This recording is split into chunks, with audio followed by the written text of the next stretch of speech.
Good morning. We are the Sikka Kemaya, and we are meeting with Mr. Brijesh Pandey, who is the sales head of the Sikka Kemaya and King's whole group of the Sikka group in Dehradun. Mr. Pandey, थोड़े से कुछ questions थे जो हम पूछना चाहते थे. Thank you so much, आपने टाइम दिया. थोड़ी सी इंट्रोडक्शन देंगे इस सिक्का के ग्रुप के बारे में थोड़ा सा. जी बिल्कुल दिनेश जी, आपने थैंक यू सो मच. आपने ये कुछ मुद्दे पर बात करने की कोशिश की जो अनआंसर्ड थे या आंसर मिलने में दिक्कत होती थी. अगर सिक्का की हिस्ट्री की बात करूं सर, तो ये सिक्का ग्रुप शुरू किया गया था श्री गुरिंदर सिक्का जी द्वारा, जो लेजेंडरी फादर हैं हमारे, जो हमारे एमडी हैं श्री हरविंदर सिक्का जी और गुरमीत सिक्का जी. और 37 से 40 सालों का बहुत विराट अनुभव रहा है उनका रियल एस्टेट में. प्रीत बिहार में बहुत नाम है, रियल एस्टेट में इनफैक्ट बहुत नाम है, और अभी भी वो एक्टिवली इन्वॉल्व है हमारे ऑफिस के काम में. चाहे किंग्सटन की बात करूं, किनायत बात करूं, मैं खुद बात करता हूं उनसे, और भी एक्टिवली इन्वॉल्व है और अभी भी कीन ऑब्जर्वर हैं, पूरे गाइड करते रहते हैं दोनों को. तो रियली बहुत एक जबरदस्त हिस्ट्री रही है सर. मुझे एक छोटी सी, जैसे कि आप जब से मूव कर रहे हैं यहाँ पर आमन किमाया और किंगस्टन बोथ में, तो मतलब मूवमेंट काफी अच्छी हो रखी है, लेकिन थोड़ी सी कुछ हिस्ट्री के बारे में बताएं. किमाया जैसे शुरू हुआ था 2016 में और 19 हो गया, डिलीवर नहीं हुआ, तो क्या इसके बारे में बताएंगे आप थोड़ा सा? हाँ दिनेश जी, मैं बिल्कुल, ये क्वेश्चन है. 2016 में प्रोजेक्ट लॉन्च हुआ था और ये सिडकुल से ऑक्शन के थ्रू लैंड ली गई थी. ओके. ऑक्शन मींस जब गवर्नमेंट बॉडी ऑक्शन करती है, इसका मींस पीछे के सारे ड्यू डिलिजेंस वो क्लियर करके रखती है. मतलब मींस आपके डॉक्यूमेंट के भीतर घुसने की आवश्यकता नहीं है, क्योंकि सारे करके लेके आती है, फिर ऑक्शन पे आता है. और जो ऑक्शन जीतती, सिक्का ने जीता, सिक्का ग्रुप ने जीता था, और उसके थ्रू सिक्का किमाया आईटी पार्क वाला जो प्रोजेक्ट है वो हमें मिला था 2015-16 में मिला था. आपको ध्यान होगा दिनेश जी, 2008 नवंबर 2016 को नोटबंदी हुई थी जी. और माने या ना माने, रियल एस्टेट की रीढ़ थी, मतलब चलता था, जो पूरा धराशायी हो गया था एक साल तक. 2017 में एक और समस्या आई. समस्या कहिए चाहे अपडेट कहिए गवर्नमेंट के द्वारा, वो ये था कि रेरा लागू हुआ. रेरा कानून लागू हुआ, रियल एस्टेट रेगुलेटरी अथॉरिटी लागू हुई, जो एक्चुअल में दोनों के लिए बनाई गई थी. कस्टमर और बिल्डर दोनों के बीच में एक ब्रिज का काम करने के लिए बनाया गया.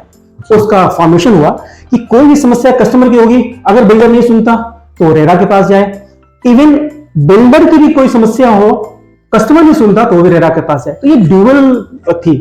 ठीक है ना. तो एक समस्या, इसको समझाने में 1-2 साल निकल गया सर. दूसरा, तीसरी बात आई कि जीएसटी लागू हुआ 2017 में.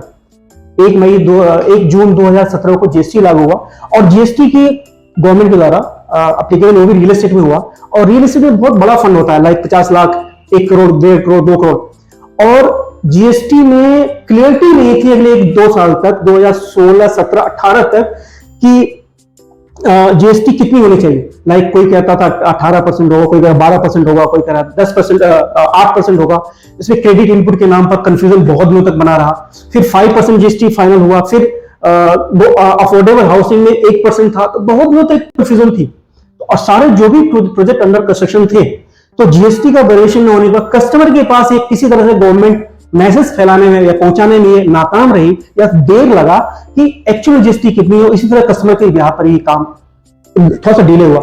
इसके कारण जो अंडर कंस्ट्रक्शन प्रोजेक्ट थे, कस्टमर के पैसे देने में हिचकिचाने लगे.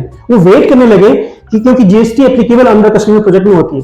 जब ऑक्यूपेंसी सर्टिफिकेट मिल जाती है तो जीएसटी एप्लीकेबल नहीं होती. हाँ बिल्कुल सही कह रहे हैं. हमने कुछ फ्लैट्स बेचे हैं जिसमें जीएसटी अप्लाई नहीं है आपका. हाँ. और जो क्योंकि उसमें शायद ऑक्यूपेंसी सर्टिफिकेट मिल चुका है, इस वजह से I think 4 towers already received.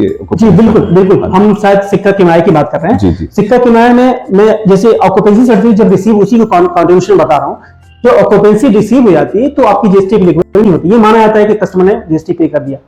तो कस्टमर वेट एंड वॉच पर आ गया, यानी पैसा देना बंद कर दिया. जब पैसा, जिसका बैंक लोन थे, वो उन्होंने रोकना बंद कर दिया. तो कस्टमर, बिल्डर के पास जो मूविंग फंड होता है वो कम होने लगा. तो इसका पूरा इंपैक्ट रियल एस्टेट पड़ा. केवल सिक्का पर नहीं, आप किसी भी बिल्डर उठा के देखिए सर. आप डीएलएफ उठा लीजिए, बहुत बड़ा नाम है. आप ये क्या नाम, आम्रपाली उठा लीजिए, बहुत बड़े टॉप के जो बिल्डर्स हैं उनको उठा लीजिए, सुपरटेक उठा लीजिए, किसी को उठा लीजिए, सबकी प्रॉब्लम आई. टॉप के जो नाम है कि कैश फ्लो क्रंच होने की वजह से प्रोजेक्ट थोड़ा सा रुकने लगे. और ये डिले ऑब्वियस था. नोटबंदी की मार, जीएसटी की नॉन क्लेरिफिकेशन, रेरा का लागू होना, जैसे तैसे कमर शुरू हुई 2018 में और 19 में काम शुरू हुआ। हम किमाए के कॉन्टेक्स्ट में बात कर रहे हैं कि 19 में काम शुरू हुआ, थोड़ा बहुत एक साल काम चला और 3 चार्ट और फटाफट कंप्लीट किए गए। 23 मार्च 2020 को कोरोना आ गया। और कोरोना पूरे वर्ल्ड फेमस है सर। कोरोना ने घर में बंद कर दिया, लेबर नहीं आएंगे घर से बाहर, कस्टमर नहीं आएंगे, कोई पैसा नहीं देगा, फ्यूचर कुछ पता नहीं, कैश फ्लो पूरा रुक गया। कैसे बिल्डर कोई बनाएगा उसको? कोरोना के क्लियर होते होते 6-8 महीने, साल भर ये भी निकल गया। यानी 2019 में बन पाया, 20 में फिर रुक गया। फिर हमें टाइम मिला 21 और 22, 2 साल में आप देखो टोटल 8 टावर बना करके बिल्कुल रेडी हैं। मतलब जिसमें से 4 की ऑक्यूपेंसी, अभी जो आपने बोला 4 की ऑक्यूपेंसी आगे चुकी है और 4 की ऑक्यूपेंसी अप्लाइड है, जो टाइम बाय टाइम आती है रह जाएगी। जी, आपने भी रेरा का पॉइंट डिस्कस किया था। मैं एक चीज पूछना चाहता हूं कि जैसे कि आप कह रहे हैं कि रेरा हर एंगल से ठीक है, तो मेरा कहने का है कि रेरा में कुछ केसेस भी चल रहे हैं किमाया के, तो उसके बारे में आप क्या कहना चाहेंगे पांडे जी? थोड़ा सा एडवाइस करें इस बारे में। दिनेश जी, आपने एक तरह से समझे कि बहुत अच्छा क्वेश्चन उठाया। मैं बार बार इस बात को बोलना चाहता था, कस्टमर को ये बात बताना चाह रहा था कि जो आपने रेरा के केस की बात कर रहे हो, यही बात हुई। हमने प्रोमिस कर रखा था जब प्रोजेक्ट लॉन्च हुआ कि 2019 में हम आपको प्रोजेक्ट दे देंगे, तो वो फोरकास्टिंग था सर। जब प्रोजेक्ट लॉन्च हुआ तो जो मूवमेंट चल रही थी वो ये पूरा एक्सपेक्टेड था कि हाँ सेल्स हो रही है, सेल्स आ रहे हैं, फंड आ रहे हैं, हम प्रोजेक्ट कंप्लीट कर देंगे। इसमें तीनों एस्पेक्ट आ गए, आपकी नोटबंदी, आपका जीएसटी नॉन क्लेरिफिकेशन, आपका रेरा का एप्लीकेशन, प्लस बीच में कैश क्रंचेस। ये आने की वजह से प्रोजेक्ट 2-3 साल पीछे किसका। इसी बीच में जो एग्रीमेंट में हमने बना के रखा हुआ था कि 2019 में आपको पोजीशन दे देंगे, कुछ नेटर टाइप के लोग या कुछ ज्यादा समझदार लोग या ये कहिए कि ज्यादा एक्टिव लोग या पेशेंस लेस लोग जिनके पास धैर्य, हमने कम्युनिकेशन में हमेशा रखा कि सर थोड़ा सा रुकिए, प्रोजेक्ट डिलेड है पर प्रोजेक्ट कंप्लीट बनेगा जैसा इस पर प्रॉमिस। वो जल्दीबाजी में रेरा के पास चले गए। आज का नतीजा उनका नुकसान क्या हो रहा है? ठीक है, रेरा जा रहे हैं, रिफंड जो मांगा रिफंड दे रहे हैं, जो पेनाल्टी चाहिए वो दे रहे हैं, कोई बात नहीं। हम पूरे सिक्का साहब, पूरा सिक्का ग्रुप इसमें बहुत ही क्लियर कट है, बहुत ही ट्रस्टवर्दी के साथ सबका रिफंड कर रहा है जो चाह रहे हैं। लेकिन उनका नुकसान कितना बड़ा हो रहा है?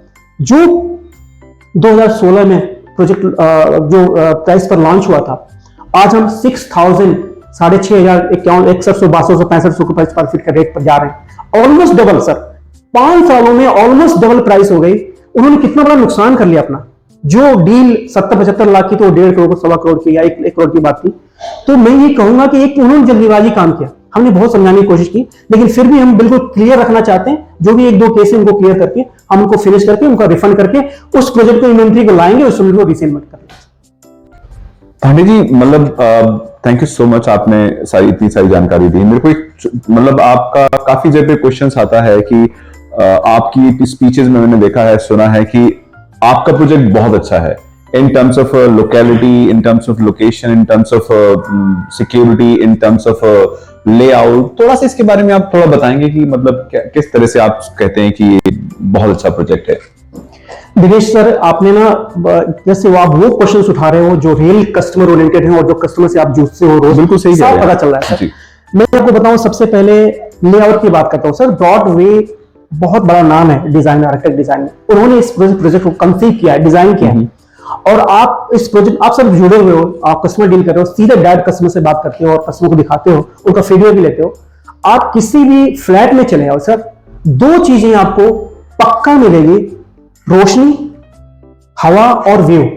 इतना बढ़िया डिजाइन किया है। या तो बाहर पहाड़ों का व्यू मिलेगा या इंटरनल हमारा बड़ा खूबसूरत सा एक सेंट्रल लॉन है जहां पर क्लब, स्विमिंग पूल, सारी बच्चों को खेलने की जगह, एक सेंट्रल लॉन है। या तो डुअल साइड है, या तो इन साइड खुलेगा जहां पर सेंट्रल लॉन के साइड खुलेगा, या आपको बाहर भी फेसिंग लाइक जो माउंटेन फेसिंग है, माउंटेन या शहर की तरफ जो भी हो, बहुत प्यारा नजारा है, ये दोनों मिलेगा। ये तो रही व्यू की बात। दूसरी बात आपने पूछा सर सिक्योरिटी की वाले, ऑटोमेटिक की आईटी पार्क में पड़ता है सर। नाबार्ड बिल्डिंग के ठीक सामने प्रोजेक्ट का ओरिएंटेशन है। आईटी पार्क ऑटोमेटिक एक सेल्फ डिफेंस है, सेल्फ उसमें सिक्योरिटी सिस्टम लगा हुआ है। जो गेट पर आप एंट्री करोगे तो वहां से 2 गेट है, दोनों गेट पर आपके सिक्योरिटी सिस्टम है। हमारे प्रोजेक्ट पर आओगे, वहां पर सीसीटीवी कैमरा लगे हैं, गार्ड्स बैठे हैं डेडिकेटेड। लिफ्ट के पास जाओगे, वहां पर भी गार्ड बैठेंगे। और बगल में, हमारे ठीक बगल में हमारे रिजर्व बैंक आ रहा है। ठीक बगल में हमारे प्रोजेक्ट के दो से तीसरे 2 प्लॉट के बाद लगा हुआ रिजर्व बैंक आ रहा है, और रिजर्व बैंक यानी करेंसी वहां पर चेस्ट बनेगा, और वहां पर पीएससी सारा पूरे वहां पर तैनात रहेगी। इसका मतलब ये हुआ कि आप जब आईटी पार्क में एंट्री कर रहे हैं वहां पर आपके सीसीटीवी के गार्ड्स बैठे हुए हैं, जब प्रोजेक्ट में आ रहे हो वहां पर आपके सीसीटीवी कैमरे गार्ड्स बैठे हुए हैं, आपके आसपास पीएससी है, आप एक हाई सिक्योर जोन में सिक्का की माया के आसपास रहोगे सर। सिक्योरिटी के लिहाज से टॉप मोस्ट प्रोजेक्ट है। तीसरा बात करते हैं सर, एमिनिटीज की बात करते हो। एमिनिटीज में आप आसपास आईटी पार्क सहस्त्रधारा के आसपास 10 किलोमीटर के रेडियस में किसी भी प्रोजेक्ट में चले आओ, हमारे इतना बड़ा 4.5 एकड़ की लैंड है, 400 फ्लैट हम आसपास बना रहे हैं, 2 बेडरूम, 3 बेडरूम, 4 बेडरूम के अलग अलग वेरिएशन है, अलग अलग साइजेस हैं। एक 4 BHK तो ऐसा ऐसा डेडिकेटेड लिफ्ट है, सीधे अपने फ्लैट में अपने लिफ्ट में बैठिए और सीधे अपने फ्लैट में, और कोई एक्सेस है ही नहीं सर। आपके ड्राइंग में मिल रहा है जो आप डील करते हो। जी मैंने देखे हैं आपके काफी टॉप क्लास के पेंट हाउस हैं जो ऊपर के नजारे आपको मिलेंगे।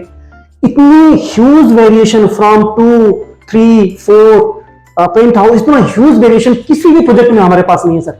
आप किसी भी पूरे देहरादून में अभी के तक में देख लीजिए। अगर 1-2 नाम आपके दिमाग में आते भी हैं तो फिर भी मैं कहूंगा कि जो हमारा क्लब हाउस है डेंसिटी के हिसाब से बहुत जबरदस्त है।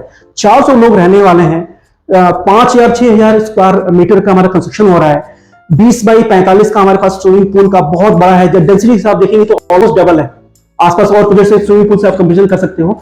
तो यानी सिक्योरिटी, आपके एकोमोडेशन, डिजाइन, जो एमिनिटीज है उसमें हम बेस्ट हैं सर, लोकेशन में बेस्ट हैं sir. Thank you so much Pandey ji, तो बात बहुत अच्छी आपने बताई एमिनिटीज के बारे में और लोकेशन के बारे में, सिक्योरिटी के बारे में। एक बहुत अहम सवाल है जो कि मतलब हर क्लाइंट के जहन में आता है आज की डेट में कि आप 3 साल पहले डिले हो गए और आप कह रहे हो कि 24 को आप 2024 में आप पोजीशन दे देंगे हर तरीके से पूरे प्रोजेक्ट की। तो इसमें कैसे श्योरिटी रखी जाए कि मतलब this group is going to be delivering the things on time? तो उसमें आप क्या थोड़ा सा इसके बारे में थोड़ा सही जानकारी दीजिए सर। देखिए सर, बिल्कुल आपने बिल्कुल पॉइंट की बात की। हम प्रोमिस कर रहे हैं 2024 लास्ट, हमारे पास रेरा है इतना, और जो कॉन्फिडेंस और की बात कर रहे हैं, एश्योरेंस एंड डिलीवरी की बात कर रहे हैं कि 3 साल आप डिले हो गए, आप कैसे एश्योर करते हो कि 2 साल में आप पूरा प्रोजेक्ट की माया को आप डिलीवर कर दोगे। सर आपको नॉलेज के लिए बता दूं कि ये जो पूरा प्रोजेक्ट है वो गवर्नमेंट से स्वामी फंड से, जो सेंट्रल गवर्नमेंट की स्कीम आई थी कि जो भी प्रोजेक्ट में अगर कंस्ट्रक्शन में डिले है और अगर उनकी वाइबल आती है तो स्वामी फंड से वो अप्लाई करें। और आपको बता दूं पूरे देहरादून में हमारा सबसे पहला प्रोजेक्ट सिक्का की माया IT park, that was the first project of all Uttarakhand जिसको स्वामी फंड ने बिल्कुल बिंदास स्वामी फंड उन्होंने फंडेड किया। इसका मतलब ये हुआ कि आपकी कंप्लीट कंस्ट्रक्शन की टाइमलाइन डिसाइड हो गई, आपके फंड क्रंच आएगा ही नहीं, आपको पीछे से बैकअप पूरा फंड रेडी है आपका। तो किसी भी बिल्डर के पास सबसे बड़ी प्रॉब्लम टाइम न दे पाने का सबसे बड़ा कारण यही होता है कि उसके पास फंड की कमी होती है। और हमारे पास सरप्लस फंड हो गया, हमारे पास सरप्लस मींस हमारे पास कंप्लीट फंड एक्यूमुलेट हो गया है विद द टाइम। बनाइए, डिसाइड कीजिए, फंड लीजिए, आगे बढ़िए, प्रोजेक्ट कंप्लीट होने। तो इसी के सिलसिले में आपको बता दूं पिछले नवंबर में हमने 3 टावर की ऑक्यूपेंसी ले ली है और अगले 3-4 महीनों में या 6 महीने में जैसे टाइम लाइन आएगा हर में हम आपको ऑक्यूपेंसी लेते जाएंगे और रजिस्ट्री करते जाएंगे। Thank you so much mister Brajesh Pandey ji, मतलब आपने इतना अच्छा टाइम दिया और I am sure this kind of a question is going to be very helpful for us and CS team के लिए बहुत अच्छा रहेगा और आने वाले सारी जो मतलब जो टीम है उनके लिए भी काफी इजी रहेगा इन क्वेश्चन आंसर्स के साथ। और I say thank you so much once again, आपने अच्छा टाइम दिया सर। दिनेश जी, इसी में थोड़ा सा एक और जोड़ना चाहूंगा। कुछ दिन पहले हमारी मीटिंग हुई थी, हमारे मसूरी में होटल सवार है और वहां पर बहुत ब्रॉड वे में मीटिंग हुई थी, बहुत अच्छा मीटिंग हुई थी। दिल्ली एनसीआर के लोग आए थे। आपको बता दूं, हिस्ट्री में जोड़ना मैं एड ऑन करना चाहूंगा, हमारे टोटल 10 प्रोजेक्ट चल रहे हैं और अगले 3-4 सालों में बैक टू बैक 3-4 प्रोजेक्ट आने वाले इसी उत्तराखंड में, इसी उत्तराखंड देहरादून के आसपास मसूरी है ना, बैक टू बैक आने वाले हैं। ये समझिए कि हमें इतना बड़ा नाम बनने वाला है, नाम in the trust, transparency and quality work, ये हमारा मोटो है सर। हमारे एमडी साहब का, श्री हरविंदर सिक्का साहब का, श्री गुरमीत सिक्का जी का, ये हमारा मोटो है और बड़ा क्लियर कंसेप्ट है। उन्होंने बड़ा ऑनेस्टली स्वीकार किया था हमारे मीटिंग में, होटल सवार में जो मीटिंग हुई थी, कि हमसे कुछ 1-2 गलतियां हुई जो शायद 10 प्रोजेक्ट या 5-7 प्रोजेक्ट एक साथ हमने लॉन्च कर दिया था। ये कितनी ऑनेस्ट बात है हमारे एमडी हरविंदर सिक्का साहब की, पूरे ग्रुप में बाइक बोला था सर रिकॉर्डिंग है मेरे पास। This is कि- something हाँ, really yes, really, कि ऑनेस्टली कितना सामने कितना ईमानदारी है, जो आप ये डाउट करते हो कि नहीं सिक्का नहीं दे पाएगा, ये कर, सर आपकी प्रॉब्लम है, वो आपके सामने नजर आ रहा है, हम पोजीशन दे रहे हैं, तैयार हैं, आप आइए, पेमेंट कीजिए, रजिस्ट्री कीजिए, अपने घर में आइए सर। ये मैं आपको कहना चाहूंगा। इसलिए मैं इस वीडियो के माध्यम से आपने सर दे सर आप मैं तारीफ करना चाहूंगा इस माध्यम से कि आप रियली हार्डकोर सेल्स में हैं, सीधे कस्टमर से बात आती है, उनके कठिन जवाब सवालों के आपको जवाब देना पड़ता है। तो ये वीडियो मैं चाहूंगा कि ये आंसर एज ए सिक्का सेल्स हेड देहरादून के रूप में आप इस वीडियो को दिखाओ, बताओ, दो, ताकि सारे क्वेश्चन आंसर हो। अनआंसर्ड कोई भी क्वेश्चन है, बड़ा क्लियर कट है, ट्रांसपेरेंसी है, documentation process, each and everything बहुत क्लियर है sir. Thank you so much, Pandey ji. हाँ, thank you so much, Dinesh ji, Thank you. Thank you sir.